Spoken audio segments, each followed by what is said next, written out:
Kapag marami kang mga takot sa buhay, tumawag ka kay Jesus at siguradong papawiin niya ang iyong mga takot at pangamba. Habang natatakot, lalo kang lumapit kay Jesus.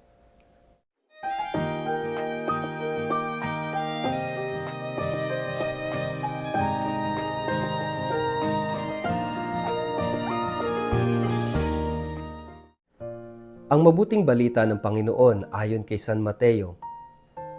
Sumakay si Jesus sa bangka kasama ng kanyang mga alagad. Habang sila'y naglalayag sa lawa, si Jesus ay natutulog.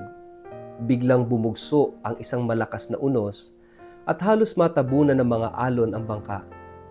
Kaya nilapitan ng mga alagad si Jesus at ginising. Panginoon, iligtas ninyo kami, mamamatay kami, sabi nila. Ngunit sinabi niya sa kanila, bakit kayo natatakot? Napakaliit naman ng inyong pananampalataya. Bumangon siya, pinatigil ang hangin at ang mga alon, at bumuti ang panahon. Namangha silang lahat at sinabi, ano kayang uri ng tao ito? Maging ang hangin at ang lawa ay sumusunod sa kanya. Ang mabuting balita ng Panginoon. Word of the day, hear what God has to say. Mapagpalang araw po sa inyong lahat. Kumusta po kayo? Ang atin pong word of the day ay fears.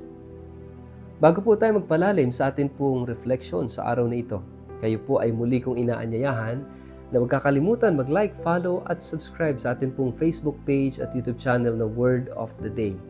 Ganon din po paki-share ang video ito sa inyong kapamilya, kamag-anak, kaibigan, mga kakilala sa social media para po sama-sama tayo sa pagiging media evangelizers at online missionaries na nagpapalaganap ng salita ng Diyos sa mundo ng social media.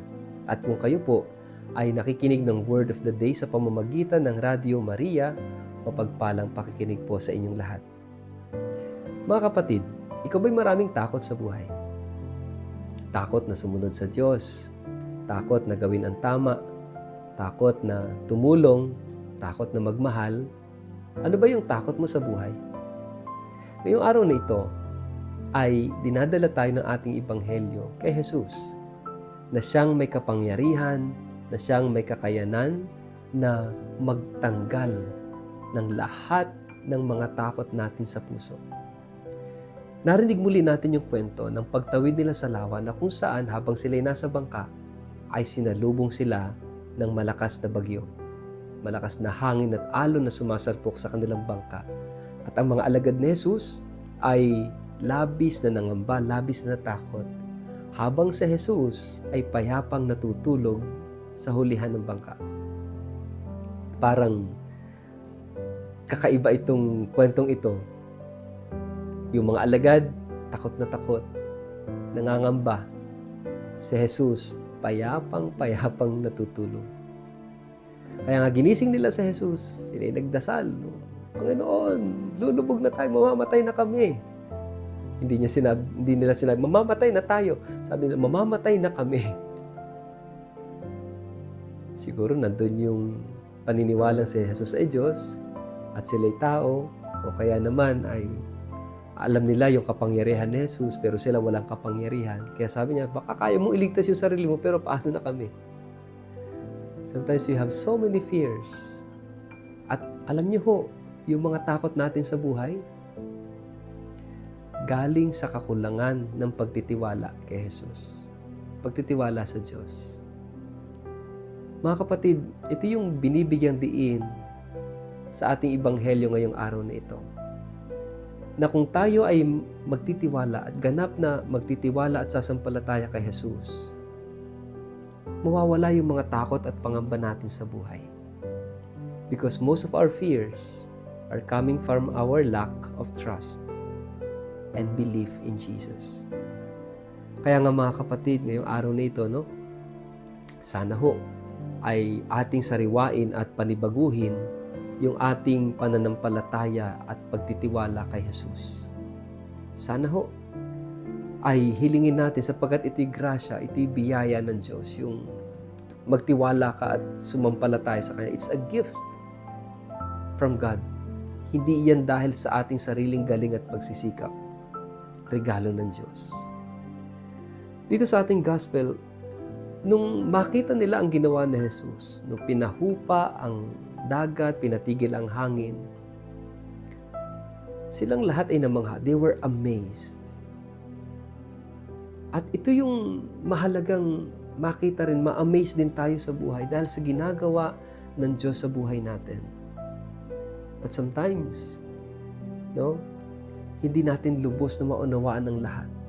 Kaya nagtanong sila, anong klaseng tao ito? Na pati yung hangin at yung alon ay sumusunod sa Kanya. They obey. At itong obedience na ito, ang hinihiling din ni Jesus na kinakailangan magkaroon ng Kanyang mga alagad. Obedience to the will of God. Obedience to Jesus.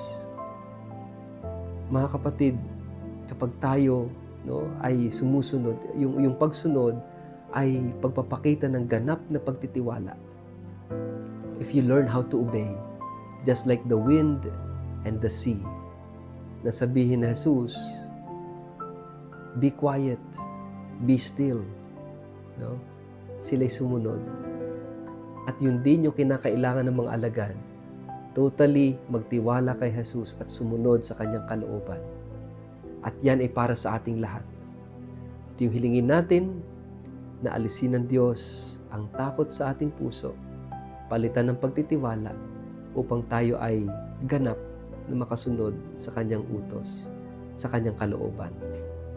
Sa ngalan ng Ama at ng Anak at ng Espiritu Santo. Amen. Ama naming Diyos, puspusin mo kami ng iyong pag-ibig upang kami makapagtiwala ng lubos sa iyo at mawala ang lahat ng takot sa aming puso.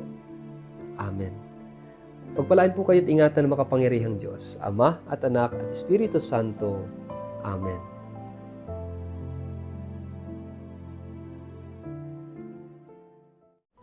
Sa lahat po ng mga nais pang humabol para po sa pilgrimage sa October 11 to 25 ngayong taong ito sa France at sa Italy, mayroon na lamang pong 10 slots available, and if you are interested, please let us know right away.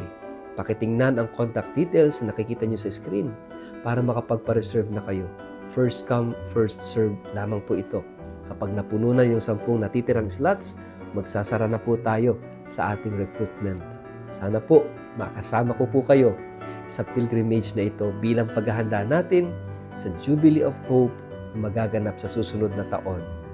Sana po magkita-kita po tayo. Maraming salamat at pagpalain po kayo ng poong may kapal.